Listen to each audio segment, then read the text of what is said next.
আল্লাহ আকার না নিরাকারে এই নিয়ে বিভিন্ন মতভেদ আছে। একটা গরু মনে করে আল্লাহর আকার হয়তো আমাদেরই মতো, একটা ব্যাঙ মনে করে আল্লাহর আকার হয়তো আমাদের মতো। এমনি করে পৃথিবীর সমস্ত প্রাণী তাদের বৈশিষ্ট্যের কথা অনুযায়ী হিসাব করে যে আল্লাহ এরকম। কিন্তু একটা মানুষের মনে প্রশ্ন জাগে আল্লাহ কীরকম। সে এক সাধু বাবার কাছে যায়, সাধু বাবার কাছে গিয়ে বলছিল যে আল্লাহর আকার কীরকম। সেই সাধু বাবার হাতে একটা লাঠি ছিল, লাঠি দিয়ে দুঘাত দিয়ে দেয় পিঠের ছেলে, দিলে এই নিয়ে বিচার হয়। বিচারস্থলে বলা হয় যে মারল, কী কারণে মারা হলো। সে বলল আমি মেরেছি, তার প্রমাণ দেখাক।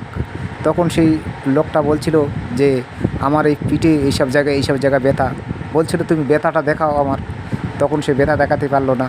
তখন সে বলছিল যে তুমি যেরূপ ব্যথা দেখাতে পারো না, ব্যথা কিন্তু তোমার গায়ে আছে তো? বলে হ্যাঁ। তখন সে বলছিল আল্লাহ এরকম সেরূপ আছে, কিন্তু আমি তোমাকে দেখাতে পারবো না। যে আল্লাহ দেখতে চাবে সে নিজে অনুভব করে নিতে হবে, কেউ কাউকে আল্লাহ দেখাতে পারবে না। ধন্যবাদ জানিয়ে শেষ করছি।